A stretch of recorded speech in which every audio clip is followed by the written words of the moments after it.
Crecí en un barrio pequeño, de esos que apenas aparecen en los mapas, con calles polvorientas, casas pegadas unas a otras y vecinos que sabían todo de todos.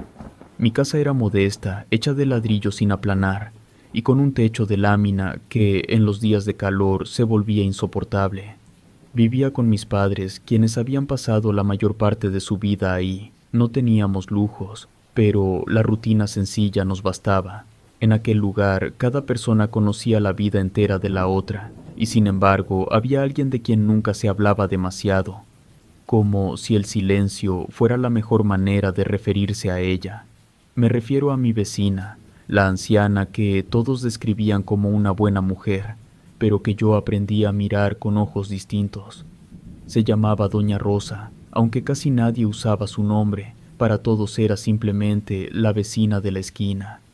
Era una anciana menuda, de movimientos lentos, siempre cubierta con rebozos oscuros y vestidos largos.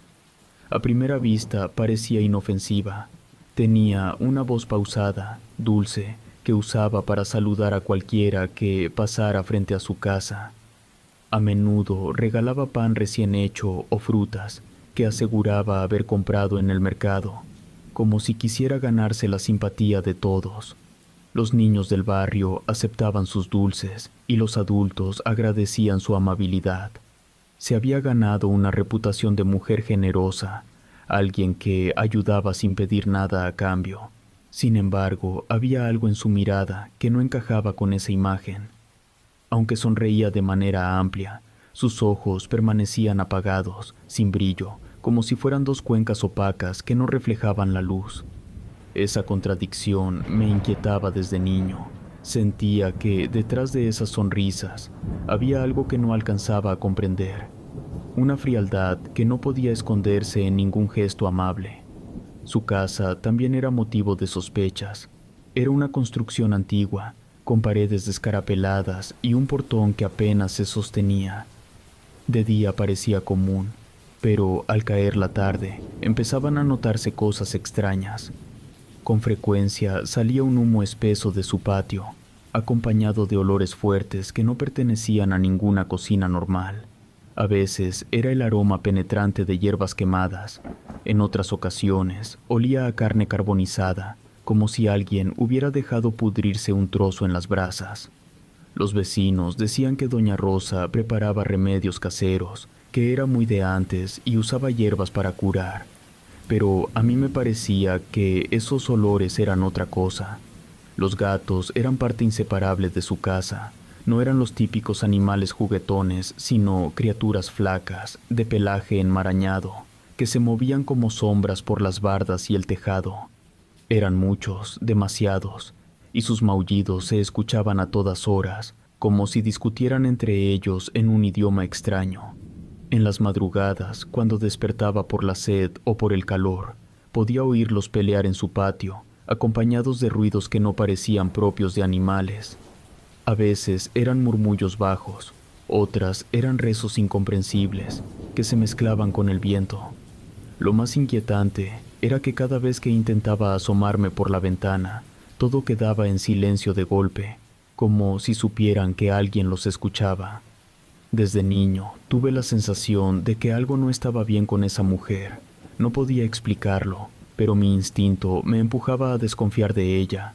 Lo mencionaba en casa. Le decía a mi madre que no me gustaba recibir fruta o pan de sus manos, que había algo raro en la forma en que me miraba. Mi madre siempre me reprendía con severidad y me decía que no debía juzgar a una persona mayor, que Doña Rosa era una buena vecina y que esas ideas eran producto de mi imaginación, alimentada por cuentos de miedo. No seas malagradecido, me decía mientras me obligaba a agradecer cada obsequio. Yo obedecía, pero en el fondo sentía que no estaba equivocado. El barrio la admiraba porque nunca negaba un favor. Si alguien necesitaba un remedio para el dolor de estómago, ella aparecía con una infusión. Si un niño tenía tos, llevaba jarabes preparados en frascos oscuros. Para todos era la abuelita buena, que se preocupaba por los demás. Y aunque algunos mencionaban los olores extraños o los gatos inquietos, lo hacían en tono de broma. sin querer aceptar que algo más oscuro podía estar detrás. Yo aprendí a convivir con esa doble imagen. Durante el día saludaba y fingía simpatía como los demás, pero de noche escuchaba los murmullos y los rezos que se escapaban de su patio. Cada madrugada que pasaba me convencía más de que esa anciana no era lo que aparentaba. Su sonrisa no alcanzaba a borrar la frialdad de sus ojos, ni el peso extraño que se sentía al pasar frente a su puerta. Con los años, esa desconfianza se convirtió en certeza.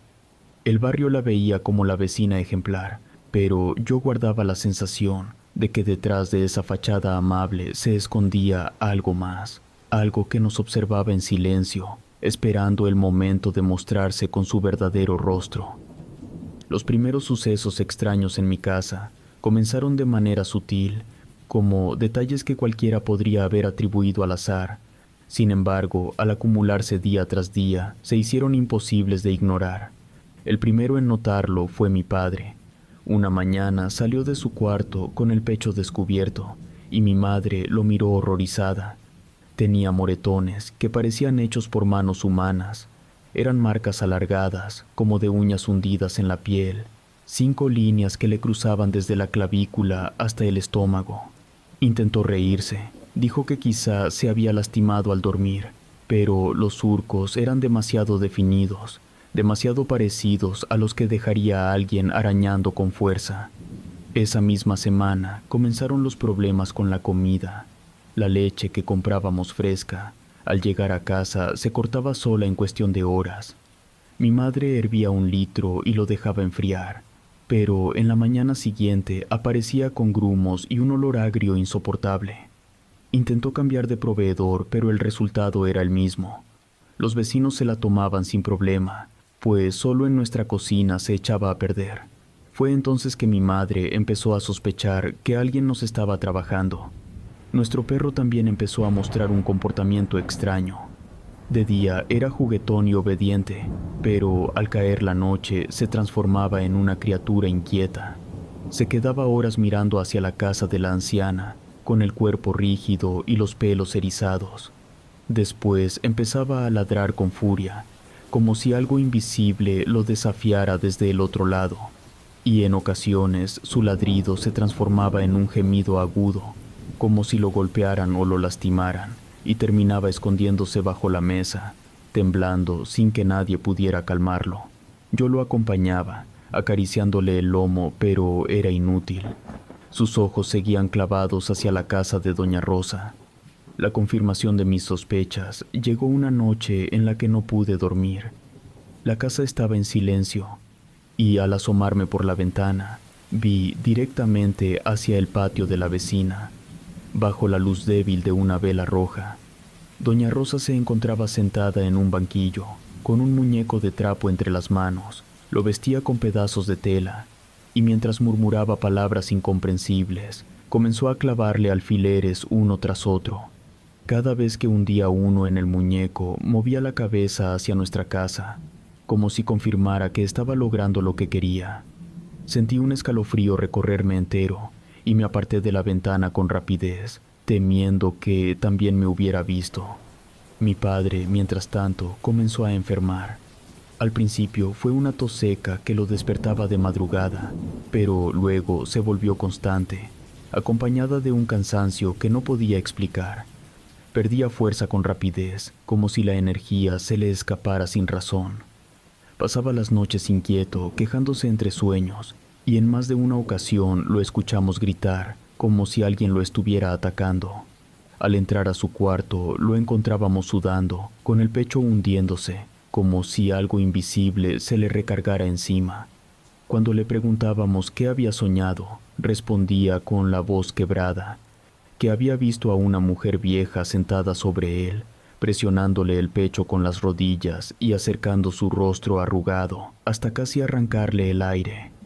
Mi madre, desesperada, empezó a rezar más que nunca. Colocó rosarios en las puertas, encendió veladoras frente a un cuadro de la Virgen y repetía letanías en voz alta cada noche. Pero los rezos parecían rebotar en el aire sin resultado. pues cada mañana mi padre se levantaba más débil, con los ojos hundidos y la piel pálida. Lo que antes era un hombre fuerte y trabajador, comenzó a transformarse en alguien irreconocible, atrapado por una enfermedad que los médicos no lograban diagnosticar. La atmósfera en la casa se volvió insoportable. Sentíamos como si un peso invisible habitara entre nosotros, un aire cargado que nos aplastaba los hombros y nos quitaba el ánimo. Las discusiones aumentaron, las noches se volvieron eternas y hasta la comida perdió sabor. Yo, siendo apenas un adolescente, entendía que no era casualidad. Algo de la casa de Doña Rosa se había colado a la nuestra y no pensaba marcharse tan fácil. Con cada día que pasaba, la fachada amable de la vecina me resultaba más repulsiva. Su sonrisa fingida, sus obsequios de pan o fruta, sus saludos cálidos en la calle, todo me parecía una burla. Detrás de esa máscara estaba la misma mujer que yo había visto clavando alfileres en un muñeco bajo la luz de una vela roja, trabajando en silencio para arrancarle el alma a mi padre. Esa madrugada me levanté con sed. La casa estaba en silencio, solo se escuchaba el golpeteo del viento contra las láminas del techo. Caminé hacia la cocina y al pasar junto a la ventana que daba al patio me detuve en seco. Ahí estaba ella. La anciana ya no tenía el aspecto de la vecina amable que saludaba en la calle. Bajo la luz tenue de la luna se revelaba otra cosa. Estaba encorvada, con la espalda arqueada, como si los huesos no pudieran sostenerla. Su cabello caía enmarañado sobre los hombros, largo y grasiento, pegado en mechones que brillaban como si estuvieran húmedos. Sus dientes, amarillos y puntiagudos, sobresalían al mover los labios en un murmullo que no entendía. Lo que más me heló la sangre fueron sus uñas, largas y gruesas, curvadas como garras, que golpeaba suavemente contra el marco de madera del patio. En ese instante comprendí que lo que teníamos frente a nosotros no era una viejita bondadosa, sino una criatura hambrienta. La piel de su cara se le pegaba a los pómulos y en sus ojos no había humanidad alguna. Brillaban como carbones encendidos, fijos en nuestra casa, como si calcularan el momento exacto de entrar. El estómago se me encogió de terror. Apenas respiraba, pero aún así no podía apartar la vista de esa figura deformada, que hasta ese momento había logrado ocultarse tras una máscara de cordialidad. De pronto, un grito me sacudió por dentro. Era la voz de mi padre que provenía de su cuarto. Corrí con todas mis fuerzas y lo encontré forcejeando en sueños. Estaba tendido en la cama, arqueando la espalda como si algo lo empujara hacia abajo. Su pecho se hundía y se levantaba de forma violenta, como si lo succionaran desde dentro. Su rostro estaba rojo, la boca abierta en un intento desesperado por tomar aire. Gritaba palabras incoherentes mientras agitaba los brazos, como si peleara contra alguien que lo sujetaba con fuerza. El corazón me latía tan fuerte que apenas escuchaba. Volteé hacia la ventana de su cuarto y ahí estaba la anciana, en el patio, observándome con una calma perturbadora. Sus labios se movían rápido, murmurando palabras que parecían un rezo oscuro. No entendía lo que decía, pero cada sílaba retumbaba en mi cabeza, como si la pronunciara dentro de mi propio oído. Sentí un frío recorrerme desde la nuca hasta los pies. Esa mujer, esa criatura, estaba robándole la vida a mi padre en ese mismo instante, y lo hacía con la misma serenidad con la que días atrás nos había regalado pan en la puerta. Mi madre entró de golpe y al ver a mi padre en ese estado, comenzó a rezar con el rosario en la mano. Su voz temblaba, pero repetía las oraciones con una fe desesperada. Yo, incapaz de contenerme, empecé a llorar a gritos. Entre los rezos de mi madre y mis sollozos, algo cambió en el ambiente. La presión que parecía aplastar la habitación se aflojó un poco, como si algo retrocediera. Volvimos la vista hacia el patio y vimos cómo la anciana se replegaba hacia la oscuridad.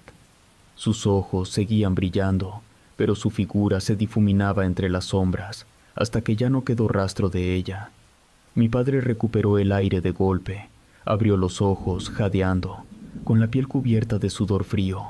No pudo explicar lo que había soñado, pero en su mirada se leía el terror de alguien que había estado al borde de la muerte, y desde esa noche ya no volvió a ser el mismo.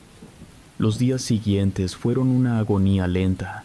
Mi padre comenzó a adelgazar de forma alarmante. Sus hombros se hundían, las venas se marcaban en sus brazos, y sus ojos se hundieron en las cuencas como si llevara semanas sin dormir. Apenas comía, y cuando lo intentaba todo le caía mal. La tos que lo había atacado antes se intensificó, seca y persistente, hasta dejarlo exhausto. Su voz, antes firme, se volvió apenas un murmullo. Yo sabía lo que ocurría. Aquella vieja nos había mostrado su verdadero rostro. Ya no era solo sospecha ni rumor, lo había visto con mis propios ojos. La anciana nos hacía brujería y quería el alma de mi padre. Por más rezos que intentara mi madre, el ambiente en la casa se volvía más pesado cada día, como si lo invisible se hubiera instalado con nosotros. El aire olía a humedad y a ceniza, y en las noches las paredes parecían crujir, como si algo caminara dentro de ellas. A partir de entonces, cada vez que pasaba frente a la casa de Doña Rosa, me invadía un escalofrío. Su fachada seguía siendo la misma, con la sonrisa amable y el saludo pausado, pero yo ya había visto lo que ocultaba cuando la noche la desnudaba de su máscara.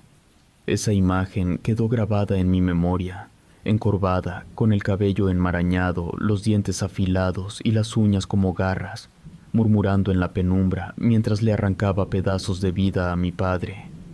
Lo peor fue aceptar que no había forma de demostrarlo a nadie más. Para el resto del barrio seguía siendo la vecina ejemplar, la que compartía remedios y frutas. Pero en mi casa, cada día que mi padre se debilitaba, teníamos la certeza de que estábamos siendo devorados poco a poco, bajo la mirada satisfecha de la vieja bruja, que esperaba su momento para reclamar lo que tanto anhelaba. Después de aquella madrugada, en que vimos a la anciana revelarse en su verdadero rostro, ya no hubo manera de ocultar la verdad. En casa dejamos de fingir que eran simples casualidades, pues ya todos sabíamos que ella estaba detrás de lo que sufría mi padre. Al principio intentamos callarlo, como si el silencio pudiera protegernos, pero con el paso de los días, la evidencia se volvió insoportable, y la salud de mi padre se deterioraba sin que nadie pudiera detenerlo. Dejó de comer. Mi madre le preparaba sus platillos preferidos, pero apenas probaba un par de bocados antes de apartar el plato con un gesto cansado. La carne se le hacía pesada, la leche le sabía amarga y hasta el agua parecía repelerlo. Se volvió un cuerpo sostenido apenas por huesos, con la piel tornándose amarilla y los ojos hundidos, rodeados de sombras oscuras. Lo llevamos al médico del pueblo y luego a un hospital en la ciudad. Le hicieron análisis, estudios, revisiones interminables, pero los doctores solo repetían lo mismo. No encontraban diagnóstico. No había infección, ni cáncer, ni enfermedad reconocible. Lo mandaban de vuelta a casa con vitaminas, que nunca le devolvieron la fuerza. Mientras tanto, los rumores en el barrio crecían. Algunos vecinos juraban haberla visto al amanecer, cargando costales pesados que arrastraba hacia los cerros. Decían que al abrirse uno de esos bultos se alcanzaron a ver huesos, largos y delgados, como de criaturas que no eran animales comunes. Otros aseguraban que se quedaba parada en la banqueta durante la noche, hablando sola, con los labios moviéndose a toda velocidad. Lo perturbador era que de pronto se escuchaba otra voz, más grave, más lejana, que parecía responderle desde ningún lado. Quienes lo presenciaban preferían callar, porque en el barrio todos aprendimos que señalarla directamente era ponerse en riesgo. En esos días fue algo más aterrador, pues comencé a notar señales extrañas en la casa. Una tarde, al barrer el patio, sentí que la tierra estaba más blanda en un rincón junto al árbol de guayaba. Cavé con la escoba y descubrí que el suelo había sido removido recientemente. Mi madre y yo desenterramos con cuidado, y lo que apareció nos dejó sin palabras. Era un frasco de vidrio, envuelto en trapos húmedos. Dentro había cabellos de mi padre, uñas cortadas y un papel doblado con su nombre escrito en letras torcidas, como garabatos hechos por una mano temblorosa. El olor que desprendía era nauseabundo, una mezcla de humedad y podredumbre. Entonces mi madre gritó, tiró el frasco contra la pared y comenzó a rezar con desesperación. Yo solo me quedé inmóvil, con la certeza de que aquel era el lazo que la anciana había enterrado para mantener atado el cuerpo y el espíritu de mi padre. Desde ese día ya no hubo dudas. Detrás estaba lo que siempre intuí desde niño, una bruja que se alimentaba del sufrimiento ajeno y que había fijado su mirada en lo más valioso que teníamos, el alma de mi padre. Su deterioro fue rápido. Cada mañana parecía más débil, como si una parte de él se hubiera quedado atrapada en manos de esa vieja. Ya no podía levantarse de la cama sin ayuda, y el aire en la casa era pesado, como si los muros mismos se hubieran impregnado de enfermedad. A veces, mientras lo cuidaba, sentía que alguien nos observaba desde la ventana, pero al voltear no había nada, pero en el fondo sabía que ella estaba cerca, vigilando que el trabajo siguiera cumpliéndose. El barrio, que antes la alababa por ser una vecina ejemplar, comenzó a mirarla con miedo. Nadie se atrevía a enfrentarla, pero todos evitaban pasar frente a su casa después del anochecer. La veían sentada en una mecedora, murmurando, rodeada de sus gatos. Si alguien se atrevía a sostenerle la mirada, ella sonreía, mostrando los dientes amarillentos, como si disfrutara del terror que inspiraba. Mi padre nunca se recuperó del todo, aunque no murió de manera inmediata, quedó marcado para siempre. Era un hombre distinto, más callado, consumido, como si hubiera perdido parte de su esencia. Mi madre y yo entendimos que había sobrevivido, solo porque esa noche logramos interrumpir el ataque con rezos y llanto. Pero ella había alcanzado a quedarse con algo, una parte de él que jamás regresó. Hoy, al mirar atrás, me doy cuenta de que sobrevivimos al precio de un silencio obligado. Nadie en la familia volvió a hablar abiertamente de lo que vivimos. El barrio, aunque comentaba en susurros lo que había visto, nunca se atrevió a nombrarla por lo que era. Siguió siendo la vecina anciana hasta el día en que desapareció sin dejar rastro. Unos dicen que murió en su casa y que alguien se llevó el cuerpo en secreto. Otros creen que simplemente se internó en los cerros, donde esas mujeres se esconden para volver cuando quieren. Lo que persiste es la certeza de que las brujas nunca se van del todo.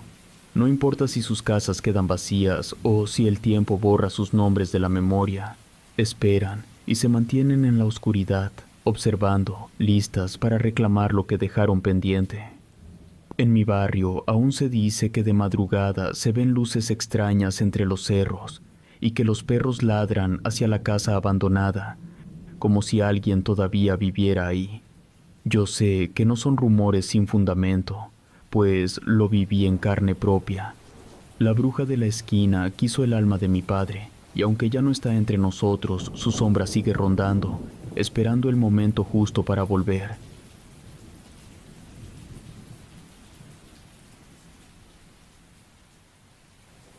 Mi nombre es Alberto, y lo que voy a contar ocurrió en 1958, cuando yo tenía apenas 13 años.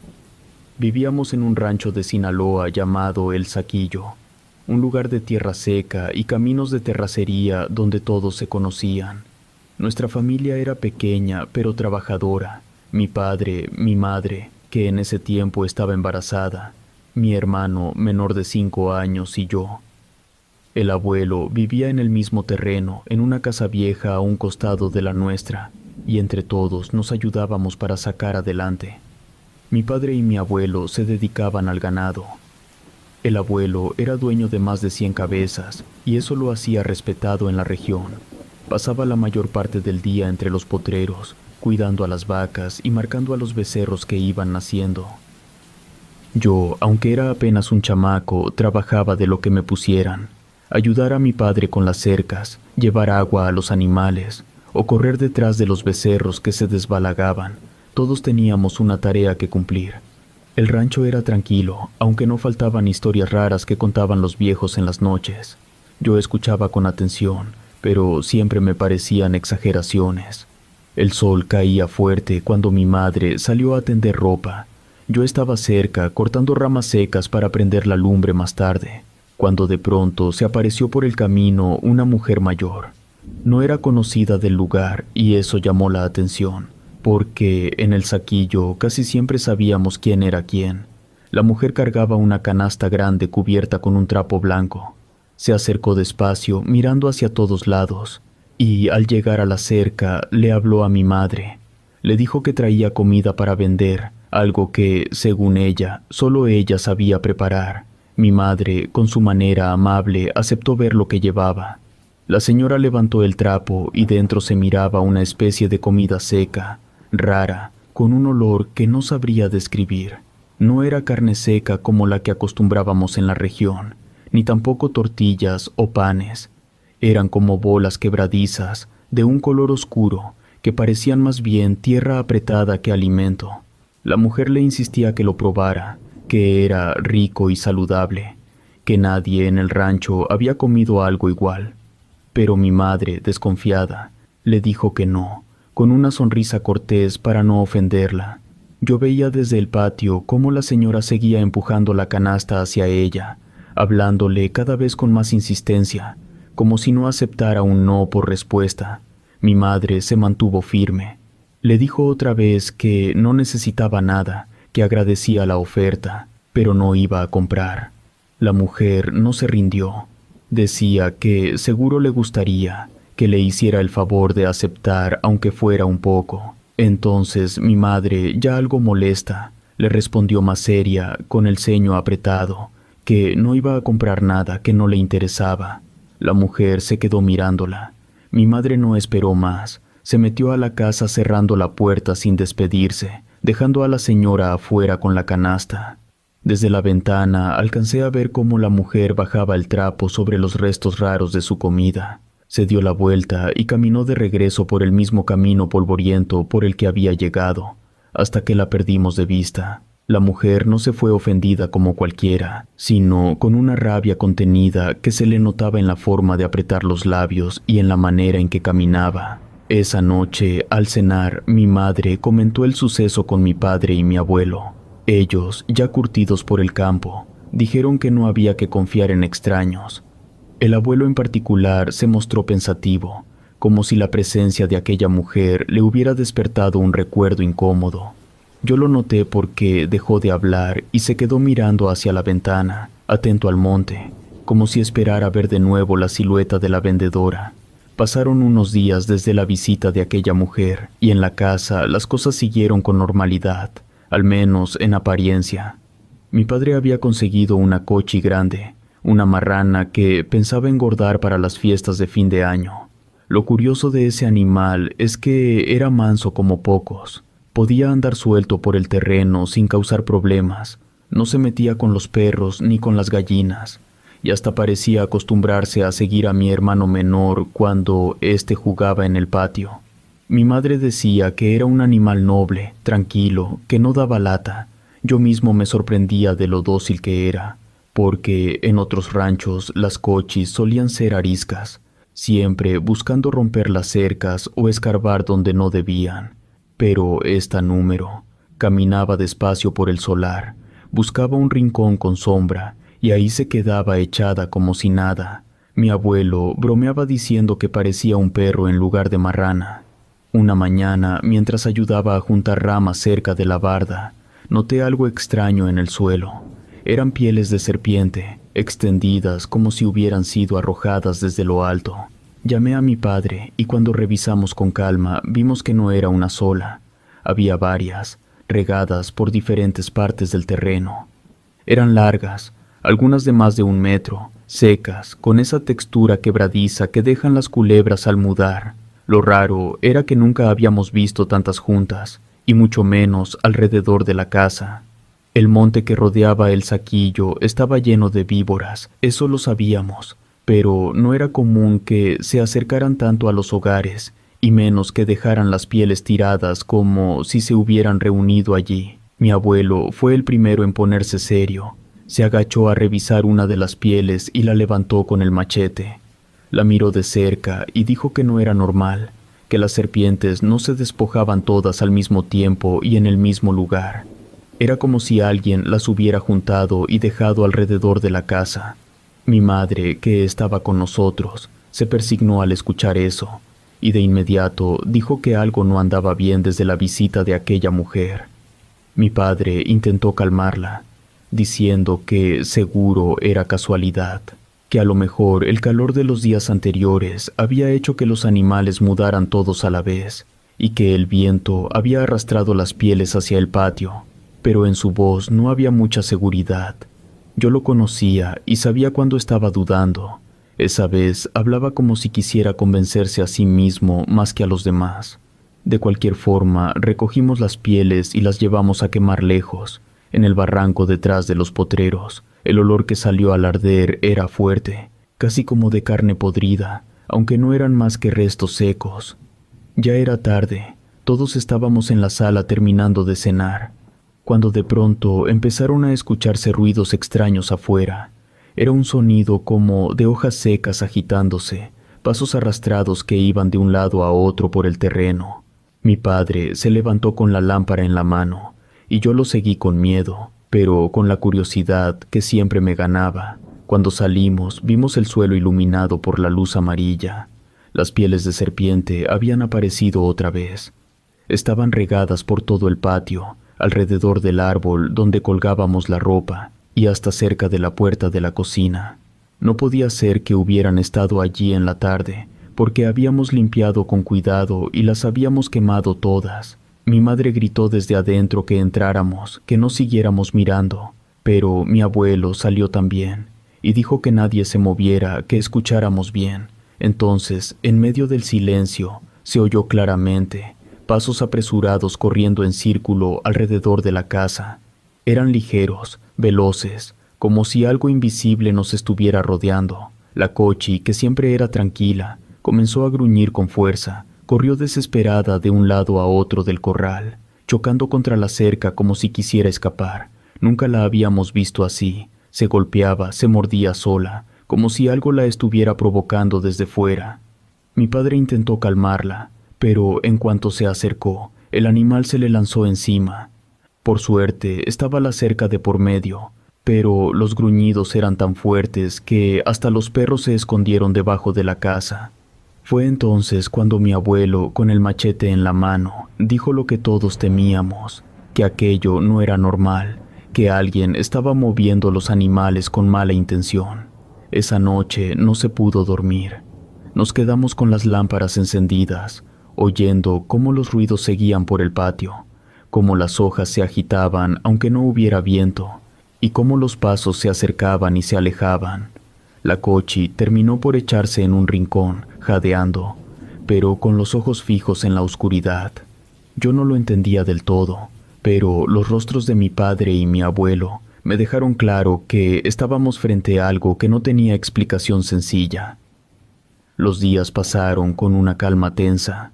No volvió a repetirse algo tan extraño, pero el ambiente en la casa había cambiado. Mi madre estaba más nerviosa, siempre mirando hacia el camino, como esperando ver aparecer otra vez a la mujer de la canasta. Mi abuelo no decía mucho, pero lo notábamos más callado, como si pensara constantemente en lo que había pasado. La Cochi parecía haber vuelto a la normalidad. Durante el día caminaba tranquila por el patio, comía su maíz y buscaba sombra bajo los árboles, pero ya nadie la miraba igual. Todos recordábamos cómo había gruñido y golpeado la cerca como si quisiera destrozarla. Mi hermano de 5 años, que solía corretear cerca de ella, ya no se atrevía a acercarse. Cada vez que pasaba por el corral lo hacía corriendo, con miedo de que el animal volviera a enloquecer. En el rancho, los vecinos comenzaron a notar que algo raro nos estaba pasando. Una mañana vino un compadre de mi abuelo y al vernos a todos callados, preguntó qué ocurría. Mi padre solo dijo que habían aparecido muchas pieles de culebra en el patio, pero lo contó como si fuera un detalle sin importancia.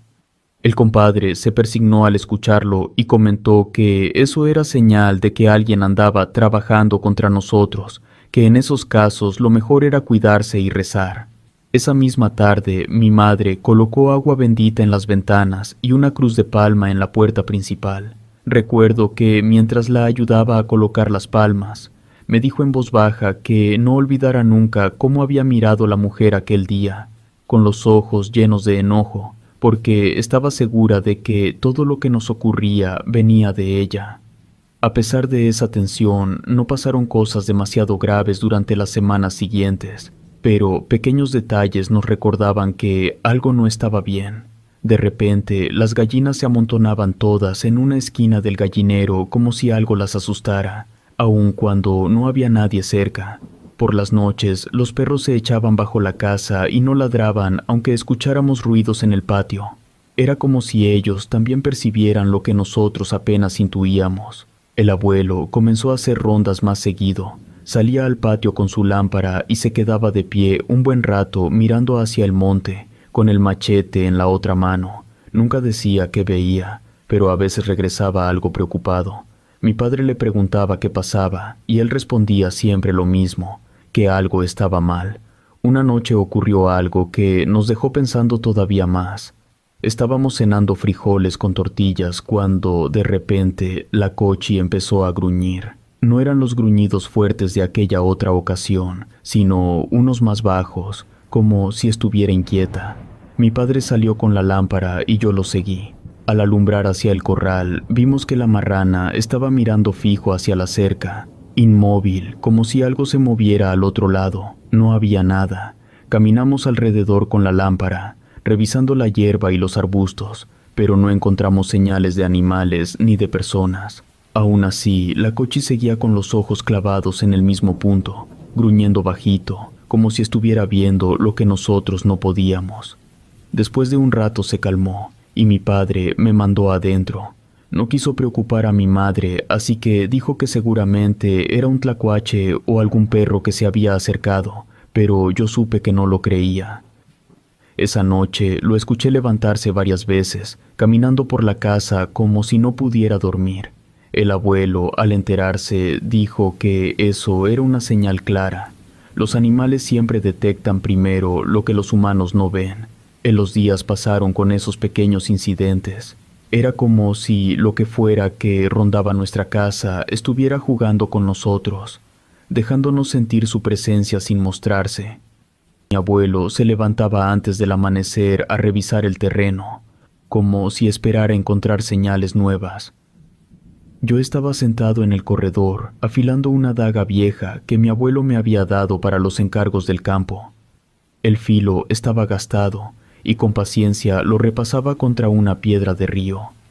El sonido seco del metal me mantenía concentrado, mientras mi hermano pequeño, de apenas 5 años, jugaba dentro de un corralito de madera que habíamos improvisado para que no se saliera al camino. Estaba entretenido con un carrito de madera que mi padre le había hecho, empujándolo de un lado a otro. Todo parecía en calma, hasta que la Cochi apareció de la nada. No la vimos llegar, pero de pronto estaba allí, entrando con fuerza al corralito. El animal lanzó un gruñido ronco y en un movimiento brusco se abalanzó sobre mi hermano. Lo sujetó de la ropita con el hocico y comenzó a arrastrarlo por la tierra, sacudiéndolo como si fuera un costal. Me levanté de un salto con la daga en la mano y corrí hacia ellos sin pensar. Cuando estuve lo bastante cerca, levanté el brazo y lancé la daga contra el animal. El filo no alcanzó a clavarse, pero golpeó con fuerza en el lomo de la Cochi. El golpe hizo que el animal se asustara, pero no soltó a mi hermano. Lo seguía arrastrando, gruñendo con más rabia, mientras mi hermano pataleaba y gritaba, con la tierra cubriéndole el rostro. Yo intenté jalarlo de los brazos, pero la fuerza del animal era demasiada. Sentí que me iba a arrastrar también si no soltaba. Escuché la voz de mi padre gritar desde lejos. Había visto todo mientras venía de los corrales. En sus manos traía una horqueta, de esas que se usan para cargar pastura. Corrió y sin detenerse se lanzó sobre el animal, clavándole con toda su fuerza los dientes de la horqueta en el lomo.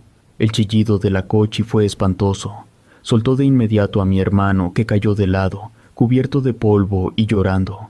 El animal se revolcaba con violencia, tratando de sacudirse la horqueta, pero mi padre no se la quitó. Yo corrí a tomar a mi hermano en brazos, apartándolo del corralito. Su ropita estaba desgarrada y tenía raspones en las piernas, pero seguía vivo, que era lo que importaba. Mi madre salió corriendo de la cocina, gritando, y al ver la escena cayó de rodillas abrazando a mi hermano, mientras yo intentaba explicar lo que había pasado entre lágrimas. El animal, mientras tanto, seguía forcejeando bajo la fuerza de mi padre. La horqueta estaba clavada hondo, y cada vez que la Cochi intentaba levantarse, él empujaba más, hundiéndola hasta que la sangre empezó a manchar el suelo. No quitó la presión ni un segundo, incluso cuando el animal comenzó a debilitarse. La escena fue larga. Todos observábamos cómo la vida del animal se extinguía poco a poco. Mi padre no se movió hasta que el cuerpo de la Cochi quedó inmóvil, con los ojos vidriosos mirando hacia la nada. Solo entonces soltó la horqueta y retrocedió un paso. Mi abuelo apareció al poco rato, alarmado por los gritos, y cuando supo lo que había ocurrido, se quedó serio, mirando el cadáver del animal. Dijo que no era normal, que una Cochi tan mansa no debía atacar de esa manera. Mi madre seguía llorando, abrazando a mi hermano, que apenas podía hablar del susto. Yo recogí la daga del suelo. Ese día, el rancho dejó de sentirse como un hogar tranquilo. Sabíamos que los animales no se comportaban solos, que algo los estaba moviendo con intenciones oscuras. La muerte de la Cochi dejó una marca en todos nosotros. El suelo del corralito todavía tenía manchas de sangre cuando mi padre y el abuelo arrastraron el cuerpo hasta un barranco para enterrarlo. Nadie quiso comer su carne ni aprovechar nada de ella. Mi madre decía que estaba tocada, que era mejor no arriesgarse. Los perros, que siempre ladraban a cualquier extraño, comenzaron a comportarse raro. Pasaban mucho tiempo echados, mirando hacia el monte, como si esperaran que algo saliera de allí. A veces se les erizaba el pelo y gruñían al vacío, pero sin atreverse a acercarse. El abuelo decía que eso era mala señal. Los animales, según él, sentían primero lo que nosotros no podíamos ver. Repetía esa frase cada vez que los perros se quedaban mirando hacia la cerca con las orejas tiesas y la cola baja. Una mañana, cuando fuimos a revisar los potreros, encontramos que varias vacas estaban inquietas, corriendo de un lado a otro sin razón. No había coyotes ni perros que las asustaran. El abuelo intentó calmarlas, pero no funcionó. Una de ellas embistió contra la cerca y casi la revienta. Esa tarde, cuando regresamos a la casa, mi madre dijo que había vuelto a ver a la mujer de la canasta, allá en el camino polvoriento. No se había acercado, solo estaba parada a la distancia como si mirara hacia nuestra casa. Cuando mi madre intentó llamar a mi padre, la mujer ya no estaba. Nadie más la vio, y eso solo aumentó las sospechas de que todo lo que ocurría tenía relación con ella. Las noches se volvieron más pesadas. A veces, mientras intentábamos dormir, escuchábamos ruidos raros en el corral de las gallinas, aleteos violentos, cacareos que se apagaban de golpe, como si alguien las apretara. Una vez, al salir con la lámpara, encontramos a todas las aves en silencio, acurrucadas en una esquina, con los ojos blancos y la respiración agitada. No había rastro de intrusos, pero algo las había alterado. El abuelo empezó a colocar cruces de madera en las cercas. Decía que eso podía protegernos. Mi madre, cada tarde, rociaba agua bendita alrededor de la casa y rezaba más fuerte que antes. Mi hermano, aunque estaba vivo y sano, había cambiado. Ya no quería salir a jugar al patio. Se quedaba pegado a mi madre como si temiera que cualquier cosa volviera a atacarlo. A veces en las noches lo escuchaba llorar bajito. Un día, mientras ayudaba a mi abuelo a cargar costales de maíz, me dijo algo que me dejó pensando. Me dijo que no dudaba de que todo lo que pasaba era cosa de brujería, que la mujer de la canasta había dejado su marca desde el momento en que mi madre la rechazó. Según él, las brujas no siempre atacaban de frente, pero buscaban entrar por donde más dolía, en los animales, en los niños, en lo que hacía sufrir a la familia. Yo no sabía qué contestar. Solo lo escuché mientras me acomodaba el costal en el hombro. Esa misma noche, el ganado volvió a alterarse. Los mugidos se escuchaban desde la casa, largos y desesperados. Mi padre salió corriendo con la lámpara y yo lo seguí.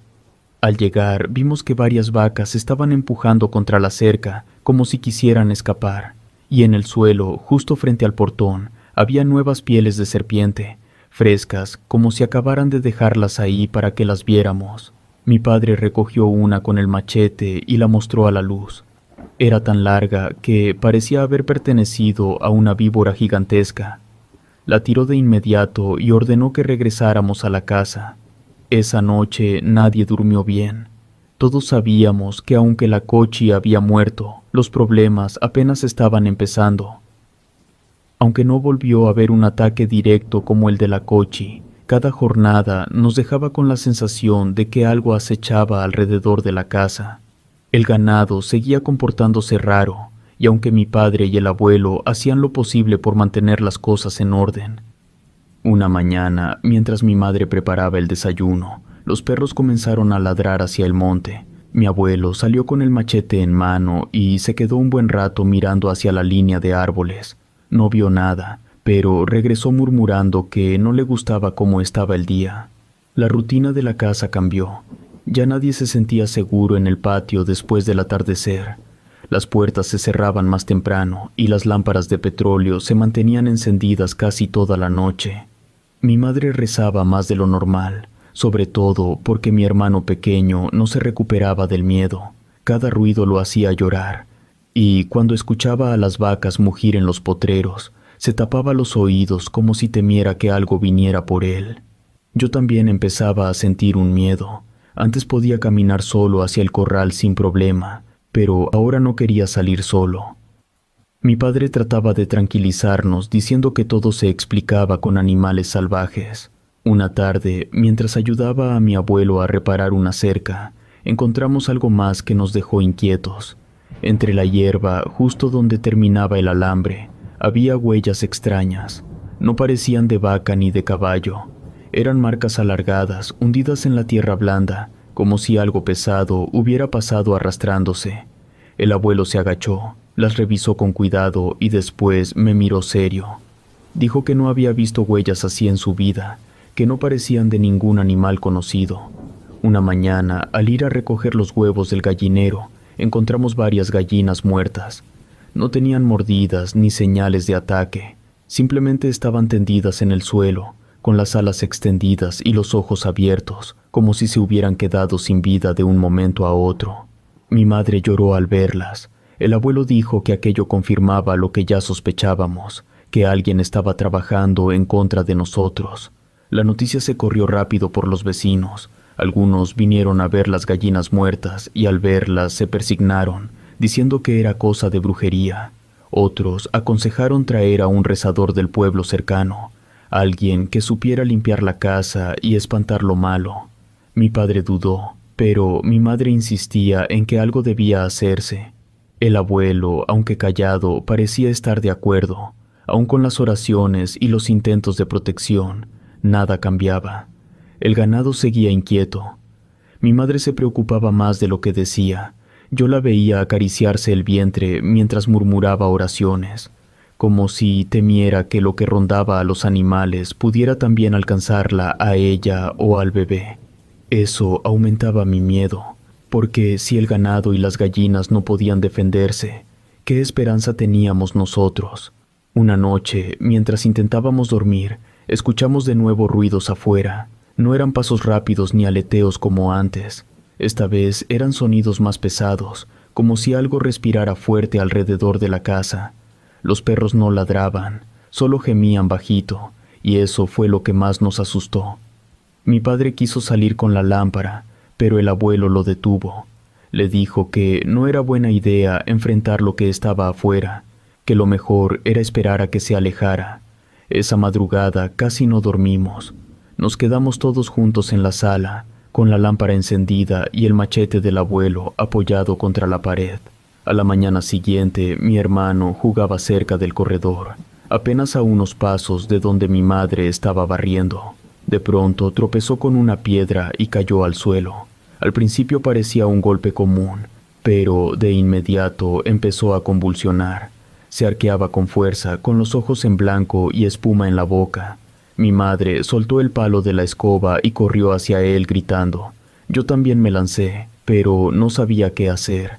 Apenas podía sostenerle la cabeza para que no se lastimara. El abuelo fue el que reaccionó más rápido. Dijo que no había tiempo de pensar, que había que llevarlo con una curandera en el pueblo vecino. Mi padre sacó la camioneta y entre todos lo subieron envuelto en una cobija. Seguía sacudiéndose, y mi madre lloraba desconsolada mientras lo sujetaba. Yo me acerqué a la puerta queriendo acompañarlos, pero mi padre me detuvo. Me dijo que alguien debía quedarse a cuidar la casa y que era mi responsabilidad. Esa noche me tocó quedarme solo.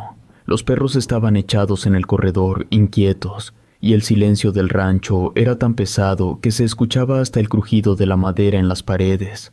Encendí la lámpara de petróleo y me senté en la mesa con la daga del abuelo cerca. Pasaron las horas lentas. Entonces escuché pasos en el camino. Al principio pensé que mi familia había regresado, pero al asomarme por la ventana vi a una mujer acercarse. Cargaba una canasta cubierta con un trapo blanco. Era lo mismo que había pasado semanas antes con mi madre. La mujer se acercó despacio, levantando apenas la vista. Cuando estuvo frente a la puerta, habló. Me ofreció la misma comida rara, diciendo que era muy buena, especial, que no la dejara pasar. Yo no me moví de la mesa, pero mi cuerpo temblaba. El olor que salía de la canasta era fuerte, desagradable. Le respondí que no quería nada, que se fuera. Ella insistió. Decía que debía aceptar que era para mi bien. Yo apreté la daga con las manos y le repetí que no iba a comprar nada. La mujer guardó silencio unos segundos y luego levantó un poco la tapa de la canasta. Alcancé a ver otra vez esas bolas secas, oscuras, que parecían más hueso molido que comida. El miedo me hizo retroceder, pero mantuve la puerta cerrada. La mujer murmuró algo que no entendí, como si rezara en otro idioma, y luego golpeó la canasta contra la tierra con fuerza. Me asomé otra vez y ya no estaba. La vi irse por el camino polvoriento, caminando encorvada, hasta perderse en la oscuridad. Esa noche no pude dormir. Me quedé en la mesa, con la lámpara encendida, esperando que mi familia regresara. Sentía que los perros también estaban tensos, porque no dejaban de mirar hacia el monte. Cuando por fin llegó la camioneta, corrí a la puerta. Mi madre bajó con mi hermano en brazos, cansada pero más tranquila. La curandera había hecho rezos y limpias con hierbas, y aunque mi hermano seguía débil, ya respiraba normal. Mi abuelo me preguntó si había pasado algo, y no supe cómo contarle lo de la mujer. Solo atiné a decir que había escuchado pasos en el camino. Por dentro estaba seguro de que había sido la misma bruja que mi madre había rechazado. Ahora no se había presentado frente a ella, sino frente a mí. Y aunque no había abierto la puerta, sentí que con su visita nos había dejado marcada la casa. Después de lo que pasó con mi hermano y la visita de aquella mujer a la casa mientras yo estaba solo, ya nadie en la familia dudaba. No se trataba de casualidades, ni de enfermedades de los animales, ni de accidentes. Era algo dirigido contra nosotros, y todos sabíamos de dónde venía. El abuelo fue el primero en decirlo abiertamente. Estábamos frente a brujería. No quiso rodear sus palabras. Dijo que la mujer de la canasta nos había señalado desde que mi madre la rechazó, y que lo que estaba ocurriendo en el rancho eran golpes que venían de ella. Mi padre se quedó callado. A los pocos días decidieron buscar protección. Fueron con un compadre que conocía a un rezador en otro pueblo, y esa misma tarde llegó a la casa. Era un hombre mayor, encorvado, con una voz grave que imponía respeto. Revisó cada rincón con mirada seria, y después dijo que efectivamente había un mal puesto, que la casa estaba marcada. Comenzó a trabajar esa misma noche. Encendió velas, colocó cruces de palma en las ventanas y enterró un puño de sal en las entradas. Mientras recitaba oraciones, nos pidió que no habláramos y que no nos moviéramos. El olor a copal llenó la sala, y por un momento sentimos alivio, como si de verdad algo se hubiera limpiado. Apenas una hora después de que el rezador se fue, los animales comenzaron a alterarse. Las gallinas cacareaban desesperadas, golpeándose contra las paredes del gallinero.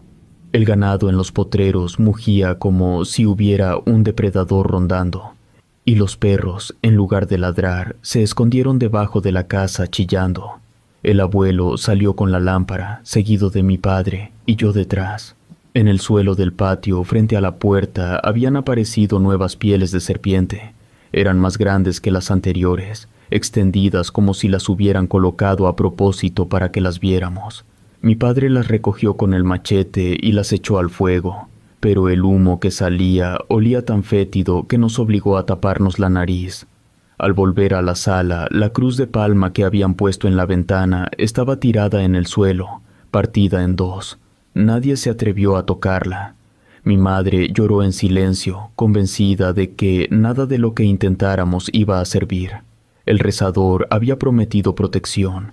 En los días siguientes, la casa se llenó de rezos, agua bendita y cruces nuevas. Pero nada funcionaba. Los animales seguían muriendo de maneras inexplicables. Una mañana encontramos a un becerro tirado en el potrero, sin heridas, pero con la lengua de fuera y los ojos abiertos, como si lo hubieran asfixiado.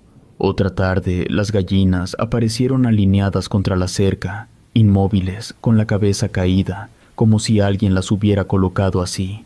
Una madrugada, escuchamos un ruido en el techo de la casa, como si alguien hubiera saltado encima. Mi padre salió con la lámpara, pero no vio nada. Solo escuchó pasos pesados corriendo de un extremo a otro, golpes contra las láminas que nos hicieron apretarnos contra las paredes. El abuelo gritó palabras fuertes al aire, como si enfrentara a alguien invisible. Dijo que no tenía miedo, que se mostrara, y en ese momento el ruido se calmó, pero al amanecer encontramos en el techo marcas de garras, profundas, como si algo hubiera arañado las láminas con fuerza. Fue entonces cuando entendimos que las protecciones no servían. Lo que nos estaba atacando era más fuerte que cualquier rezo o amuleto.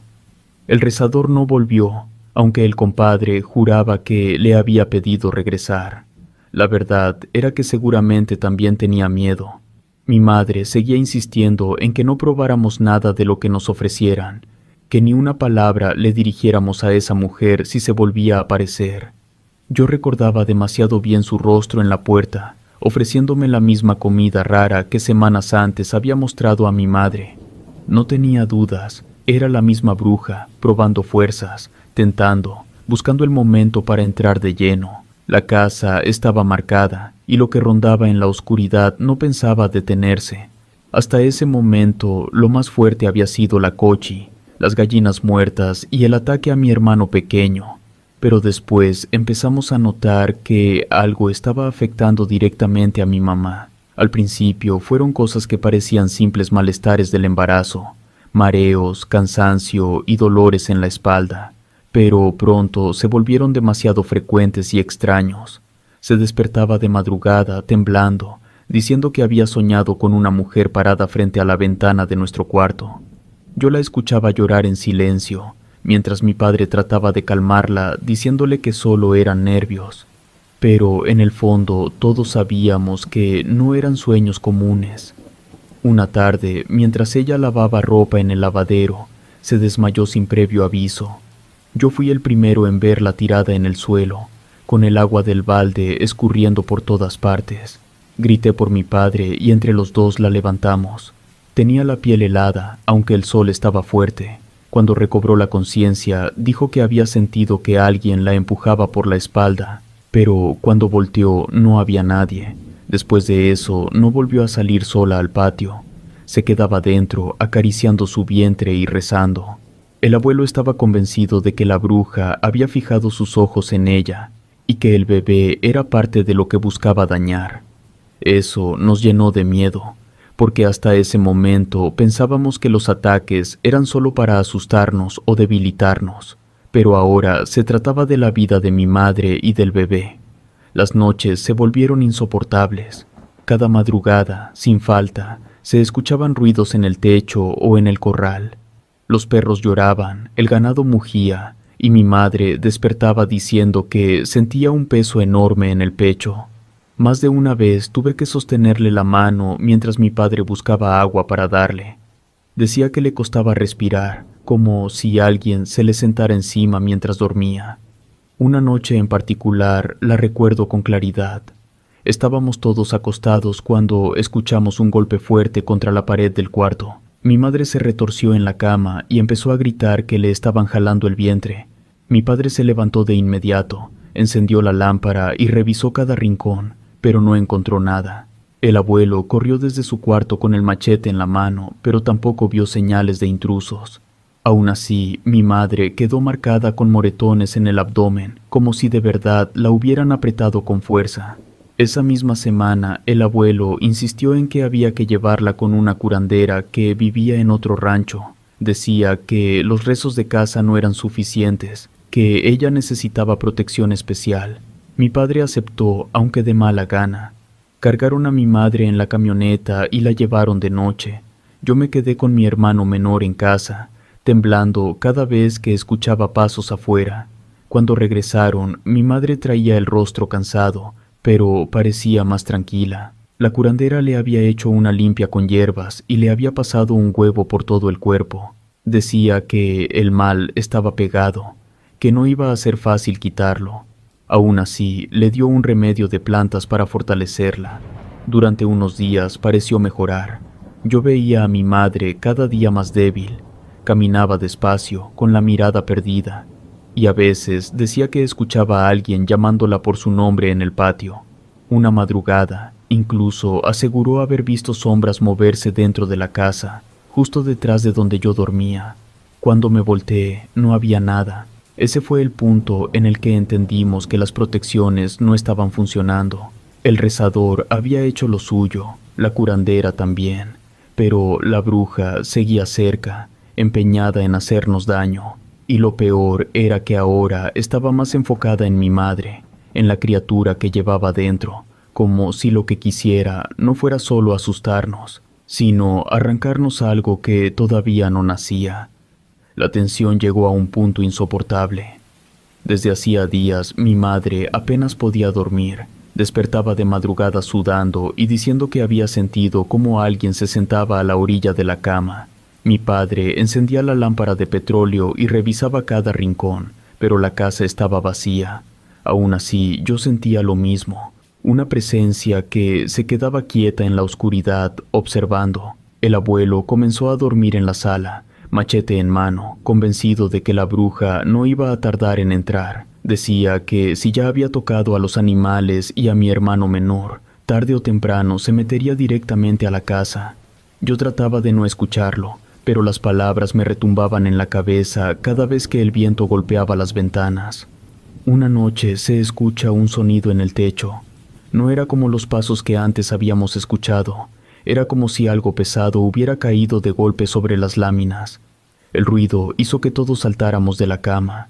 Mi hermano menor se puso a llorar, y mi madre se abrazó el vientre con un gesto de dolor. El abuelo salió a la sala y gritó que nos quedáramos quietos, mientras mi padre encendía otra lámpara y tomaba la horqueta que guardaba en la esquina. Los perros, en lugar de ladrar, comenzaron a gemir. Se escuchaban arañazos en el techo, largos, desesperados, como si alguien arrastrara las uñas sobre el metal. Después vinieron golpes contra las paredes, primero suaves, luego más fuertes, hasta hacer vibrar la madera. Yo sentía que la casa iba a caerse. De pronto, un chillido retumbó. Mi madre gritó y cayó de rodillas, diciendo que la estaban jalando del vientre otra vez. Yo corrí hacia ella, tratando de ayudarla a levantarse, pero estaba rígida, con los ojos cerrados. Mi padre se lanzó hacia la puerta principal con la lámpara. El abuelo lo detuvo un momento, pero los golpes en la puerta fueron tan violentos que no quedó otra opción más que abrir. Cuando lo hizo, allí estaba la mujer, la misma que semanas antes había llegado con la canasta, pero esta vez no traía nada en las manos. Solo se quedó parada frente a la puerta. El abuelo alzó el machete y le gritó que se fuera. Ella solo ladeó la cabeza. Mi padre levantó la horqueta y dio un paso al frente, dispuesto a clavarla si era necesario. Fue entonces cuando la mujer soltó un chillido idéntico al que habíamos escuchado en el techo. Yo no podía moverme. Sentía las piernas pesadas, como si estuvieran amarradas al suelo. Mi madre seguía gimiendo dentro del cuarto, llamándome por mi nombre. y eso fue lo único que me dio valor para reaccionar. Corrí hacia ella, la ayudé a recostarse en la cama y le mojé la frente con agua. Ella lloraba, repitiendo que la mujer quería llevarse al bebé. Mientras tanto, en la puerta, mi padre y el abuelo trataban de impedir que la bruja cruzara. La horqueta chocaba contra la madera, el machete brillaba con cada movimiento, pero ella seguía allí, sin miedo, como si estuviera jugando. De pronto desapareció. Fue tan rápido que ni mi padre ni el abuelo pudieron reaccionar. Un instante estaba frente a la puerta y al siguiente ya no estaba. Esa noche nadie volvió a dormir. Nos quedamos todos en la sala con las lámparas encendidas y las armas en la mano. Mi madre no dejó de acariciarse el vientre, temblando cada vez que recordaba la sensación de que alguien la jalaba por dentro. Después de aquella noche en que la bruja se presentó frente a la puerta, ya nadie pudo dudar. Lo que mi madre había sentido en sueños, lo que el abuelo venía repitiendo desde el primer día, se confirmó. Esa misma tarde, el abuelo reunió a todos en la sala. Dijo que lo que buscaba esa mujer no era solo el ganado ni los animales, sino que ahora había entrado a la casa y no iba a detenerse hasta tocar a cada uno de nosotros. Esa misma noche, cuando tratábamos de dormir, mi hermano pequeño se levantó sobresaltado. Lo escuché llorar bajito, diciendo que alguien le había jalado la cobija. Me acerqué a su catre y vi que la tela estaba en el suelo, como si alguien la hubiera arrancado de golpe. Lo cubrí de nuevo, intentando tranquilizarlo, pero apenas me recosté otra vez, sentí un frío recorrerme la espalda. Al voltear, alcancé a ver una sombra que cruzaba de un rincón al otro del cuarto, rápido, sin forma definida. Pensé en gritar, pero el miedo me apretaba la garganta. Lo único que hice fue tomar a mi hermano en brazos y meterlo conmigo en la cama. Se quedó dormido temblando, mientras yo pasé la noche en vela, mirando hacia todos lados, mientras mi madre intentaba dormir un rato recargada en la cama. Mi padre estaba afuera revisando el corral, y el abuelo en la sala con su machete. De pronto, los perros comenzaron a aullar. No era un ladrido, era un aullido largo y lastimero que erizaba la piel. Mi hermano se puso pálido y señaló hacia la ventana. Cuando volteé, vi claramente la silueta de una mujer parada afuera, quieta como si nos observara. No alcancé a distinguir su rostro, pero su sombra se recortaba contra la luz de la luna. Corrí a llamar al abuelo, pero cuando regresamos con la lámpara ya no había nada. El abuelo no dijo nada. Esa madrugada, mientras todos intentábamos dormir en la sala para mantenernos juntos, mi hermano comenzó a gritar. Se arqueaba sobre el petate, llorando, diciendo que lo estaban jalando de los pies. Cuando mi padre encendió la lámpara, vimos claramente cómo sus piernitas se arrastraban hacia la puerta, como si una fuerza invisible lo estuviera arrastrando. Corrimos todos a sujetarlo. Yo me aferré a sus brazos, mi padre a sus piernas, y mi madre gritaba pidiendo que lo soltaran. De pronto, todo se detuvo. Al amanecer lo revisamos y tenía moretones en los tobillos, como si alguien lo hubiera apretado con manos duras. Ese día nadie habló mucho. Otra madrugada, el ganado mugía con desesperación, golpeando contra las cercas como si quisiera derribarlas. Mi padre tomó la lámpara y la horqueta, mientras el abuelo levantó el machete. Yo intenté seguirlos, pero me ordenaron quedarme con mi madre y mi hermano. Apenas habían cruzado la puerta cuando escuchamos un bramido extraño, un sonido tan fuerte que hizo vibrar los vidrios de las ventanas. No era mugido de vaca ni relincho de caballo, era algo más grave, como un rugido contenido. Mi madre se aferró a mí, temblando, y me pidió que no me moviera de su lado. Desde dentro de la casa escuchamos cómo los perros comenzaron a ladrar, primero con furia y después con miedo, hasta que se callaron de golpe. Entonces el alboroto de las vacas se transformó en gritos desesperados de los hombres. Me asomé por una rendija de la ventana y lo vi. En medio del corral estaba un venado enorme, mucho más grande de lo normal, con la cornamenta abierta como ramas de árbol y los ojos brillando en la oscuridad. No se comportaba como un animal salvaje, estaba erguido, firme, como si supiera lo que hacía. Mi padre trató de enfrentarlo con la horqueta, pero el venado embistió con una fuerza brutal, haciéndolo caer al suelo. El abuelo corrió hacia él, agitando el machete, y por un momento pensé que lo alcanzaría. Pero el venado saltó con una agilidad imposible y cayó sobre otra vaca, destrozándola con las astas. La sangre salpicó por todas partes, y los mugidos del ganado se mezclaron con los gritos de mi padre, que intentaba levantarse. Yo estaba paralizado, viendo cómo aquel animal no se movía como los venados comunes. Era más grande, más rápido, y en sus ojos había algo humano. Entonces lo entendí.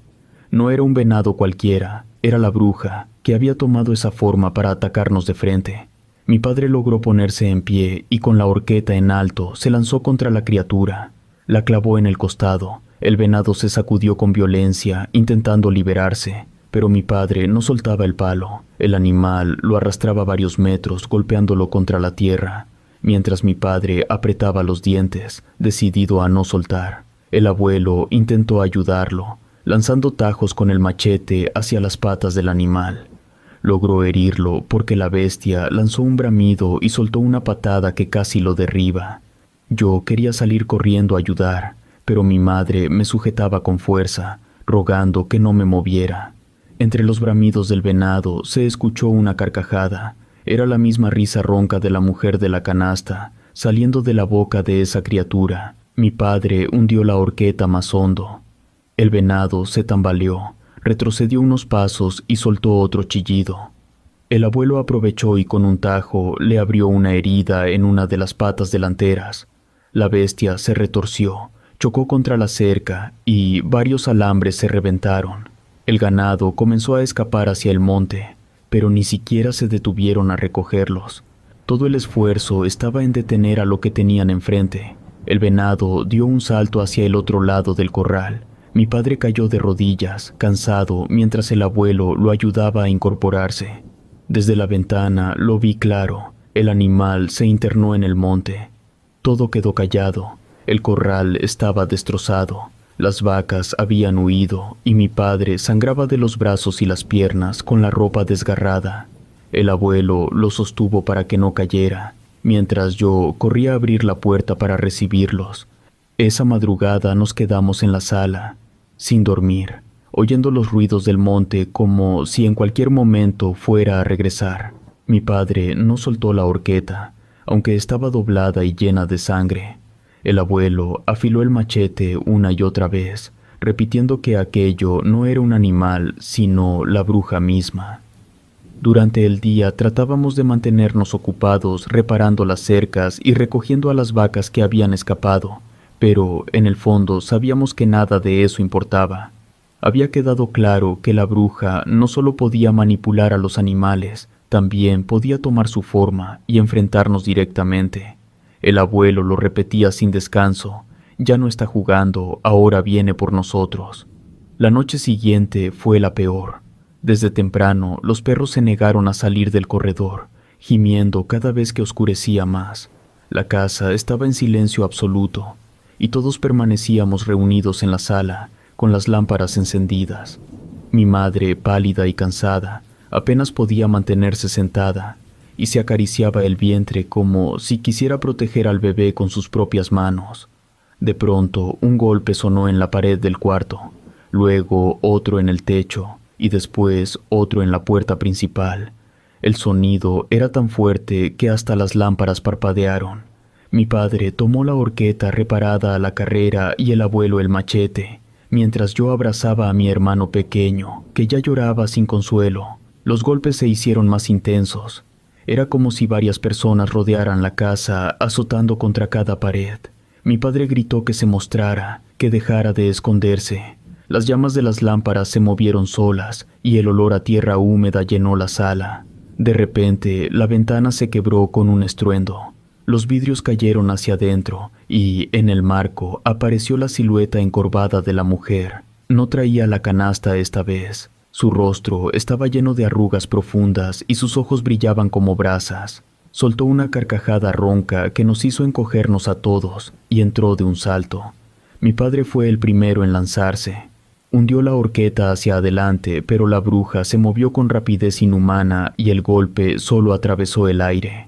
El abuelo trató de alcanzarla con el machete y el filo le rozó el brazo, arrancando un chillido que no sonó humano, sino como el graznido de un ave gigante. La mujer se agachó, se movió entre nosotros y de pronto estaba frente a mi madre. Mi madre gritó, abrazando su vientre. Yo corrí a interponerme, pero la bruja me empujó con una fuerza que me lanzó contra la pared. Sentí que el aire se me iba de los pulmones. Desde el suelo vi cómo extendía sus manos huesudas hacia mi madre, murmurando palabras extrañas. El abuelo se interpuso en ese momento, levantando el machete y clavándolo contra la mesa, justo al lado de la bruja. La madera se partió y la mujer retrocedió un paso, soltando otra carcajada. Mi padre aprovechó y hundió la horqueta en su costado, pero en lugar de caer, la bruja se transformó frente a nuestros ojos. Su cuerpo se dobló, sus brazos se alargaron y su rostro se deformó hasta convertirse en el de un perro enorme de pelaje oscuro y fauces abiertas. El animal saltó hacia mi padre, derribándolo. La sala se llenó de gritos, de golpes contra el suelo, de chillidos que helaban la sangre. El abuelo trató de apartarla con el machete, pero el perro se escabullía, mordía el aire y volvía a abalanzarse. Yo, con las piernas temblando, busqué un palo y lo lancé contra ella, pero fue como si nada la detuviera. Finalmente, mi padre logró clavar la horqueta en su cuello. El perro chilló, revolcándose, golpeando las paredes con tanta fuerza que pensé que la casa iba a venirse abajo. En medio de esa desesperación, la criatura cambió otra vez de forma. Era una sombra que se retorcía y se alargaba hasta cubrir casi toda la sala. Las lámparas parpadearon y estuvieron a punto de apagarse. El abuelo gritó que no la soltáramos, que había que mantenerla ahí. Mi padre, sangrando de los brazos y con la ropa desgarrada, no quitaba la horqueta de su lugar. La sombra chillaba, el aire olía a quemado, y mi madre rezaba en voz alta, abrazando a mi hermano. Yo, aterrado, me aferré a ellos, sintiendo que en cualquier momento aquello iba a acabar con todos, y de pronto desapareció. Como si nunca hubiera estado allí, la sombra se deshizo en el aire y el silencio cayó sobre la sala. Solo quedaron las marcas en las paredes, el vidrio roto de la ventana y la sangre en el suelo. Mi padre se dejó caer en una silla, jadeando, y el abuelo, con el machete en la mano, dijo en voz baja que no la habíamos vencido, que solo se había ido para regresar más furiosa. Esa noche nadie durmió. Nos quedamos juntos en la sala, esperando, sabiendo que la bruja volvería y que lo haría con más fuerza, porque ahora había entrado a nuestra casa y había probado hasta dónde podía llegar. El amanecer llegó después de aquella noche como si nada hubiera pasado, pero la casa estaba en ruinas. El vidrio roto de la ventana, las marcas en las paredes y las manchas de sangre en el suelo eran pruebas claras de lo que habíamos enfrentado. Nadie hablaba. Mi padre permanecía sentado, con la horqueta todavía en la mano, y el abuelo caminaba de un lado a otro sin soltar el machete. Mi madre estaba agotada, abrazando a mi hermano menor y acariciando su vientre como si con eso pudiera blindarse de todo. Esa mañana el abuelo tomó una decisión. Dijo que si la bruja ya había cruzado la puerta de nuestra casa, entonces no podíamos esperar más. No bastaban las cruces de palma ni el agua bendita. Había que tomar medidas extremas porque, de lo contrario, la acabaríamos perdiendo. Su mirada estaba firme, y por primera vez lo vi decidido a ir más allá de los rezos y las defensas sencillas. Junto con mi padre pasaron la tarde preparando el terreno. Recolectaron ramas secas de pirul, pusieron sal gruesa en cada entrada y formaron un círculo de brasas alrededor del patio. Yo ayudé a traer piedras y madera, aunque no entendía del todo qué estaban planeando. El abuelo decía que si aquella mujer regresaba, la encerrarían en un fuego que no pudiera atravesar. Mi madre escuchaba en silencio, rezando cada tanto, convencida de que esa sería la única oportunidad de salvarnos. Cuando cayó la noche, los perros estaban inquietos y el viento golpeaba las láminas con un silbido constante. Nos reunimos todos en la sala, rodeados por el olor del humo que subía de las brasas encendidas afuera. El abuelo se sentó frente a la puerta con el machete en las rodillas, y mi padre estaba junto a la ventana, sosteniendo la horqueta. Nadie habló durante horas, solo escuchábamos los sonidos del monte y los quejidos lejanos del ganado. Entonces sucedió, primero, un silencio absoluto. Ni los grillos ni los perros hicieron ruido. Después, pasos pesados rodeando la casa. Cada pisada parecía hundir la tierra como si algo enorme caminara alrededor. La bruja había vuelto. El abuelo se levantó de golpe, salió al patio y gritó que se mostrara. Mi padre lo siguió con la horqueta y yo me asomé detrás de ellos, temblando. En ese momento lo vimos. La figura de la mujer apareció entre los árboles, con la misma sonrisa torcida, pero al dar un paso más, las brasas que rodeaban el patio comenzaron a arder con más fuerza. Ella soltó un chillido que heló la sangre, pero el abuelo no retrocedió. Alzó el machete al cielo y gritó palabras que jamás había dicho antes, palabras fuertes que parecían salir de lo más profundo de su coraje. Mi padre se adelantó y, cuando la bruja intentó cruzar el círculo de fuego, la horqueta cayó contra el suelo, levantando chispas que la obligaron a retroceder. La figura comenzó a retorcerse, cambiando de forma entre sombra, mujer y animal. Cada vez que intentaba acercarse, las llamas la rechazaban. El abuelo se mantuvo firme, sosteniendo el machete frente a él, mientras mi padre empujaba más ramas al fuego para que no se apagara. La bruja chillaba, corría de un lado a otro, pero no lograba cruzar, y de pronto se desvaneció. La figura se perdió entre la oscuridad del monte, y con ella los pasos y los chillidos. El viento se calmó, los perros salieron de su escondite y el ganado dejó de mugir. Todo quedó en un silencio extraño. Mi padre soltó la horqueta y se limpió el sudor de la frente. Mi madre salió despacio, aún abrazando a mi hermano, y por primera vez en semanas vi un gesto de calma en su rostro. Nadie se atrevía a decir que todo había terminado. La bruja no había entrado, y quizá por las medidas del abuelo y mi padre, había decidido retirarse. Esa madrugada nos quedamos vigilando hasta que salió el sol. No volvió a escucharse ningún ruido extraño. No hubo golpes en el techo ni chillidos en el patio. Con el amanecer, el rancho parecía otro. Después del nacimiento de mi hermano, mi padre y mi abuelo decidieron que lo mejor era dejar el saquillo atrás.